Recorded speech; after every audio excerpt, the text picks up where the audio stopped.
तो करना पड़ेगा, फिर दिन क्या और रात क्या। भीमराव, आपसे एक बात करनी थी। जी बोलिए। आपने तो देखा ही है सभा में कितने लोग सरकारी नौकरियों में आरक्षण का विरोध कर रहे हैं। अब अगर शेड्यूल कास्ट और शेड्यूल ट्राइब वालों को आरक्षण दिया गया तो आप तो जानते ही हैं, फिर सिख, ईसाई, पारसी, मुसलमान कोई पीछे नहीं रह जाएगा। हाँ, मगर सिख, ईसाई, पारसी, मुसलमान या किसी और का मुकाबला अनुसूचित जनजातियों के साथ नहीं हो सकता। ये सारी जातियां पैसे वाली भी हैं और सोशली सिक्योर्ड भी। ठीक बात है, पर अगर एक बार आरक्षण का दरवाजा खुल गया तो देखिएगा सभी लोग अपना हक मांगेंगे और हिंदुओं के लिए सरकारी नौकरियों में जगह नहीं बचेगी, जबकि संख्या में वो सबसे ज्यादा है। आप चाहते क्या हैं? सिर्फ मैं ही नहीं, सरदार पटेल भी यही चाहते हैं कि हो सके तो संविधान में आरक्षण की बात ही हटा दी जाए। मेरे रहते संविधान से आरक्षण नहीं हटने वाला, चाहे आप कितना भी जोर लगा लें मुंशी जी।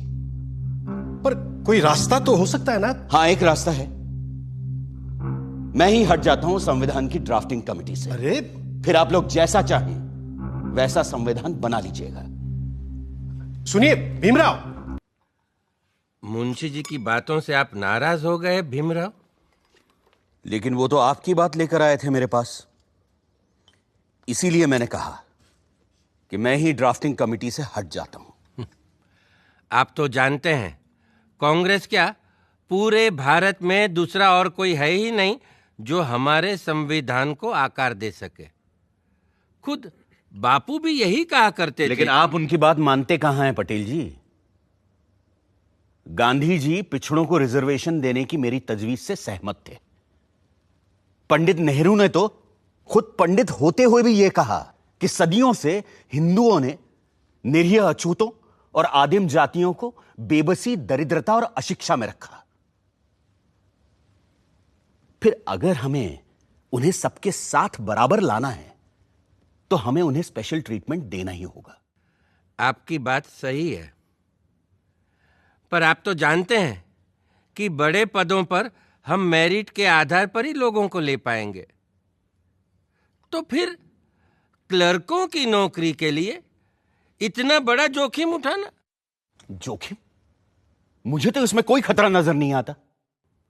खतरा यह है कि अगर हमने एक विशेष वर्ग को आरक्षण दे दिया तो बाकी के लोग भी आरक्षण की मांग करेंगे और भारत भर में जातिवाद का यह जहर फैलता जाएगा।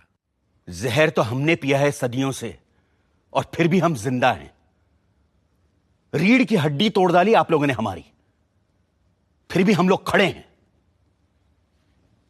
अरे एक बार हमें अपने बराबर आने का मौका तो दीजिए पटेल जी, फिर देखिए कैसे हम आगे निकल जाते हैं।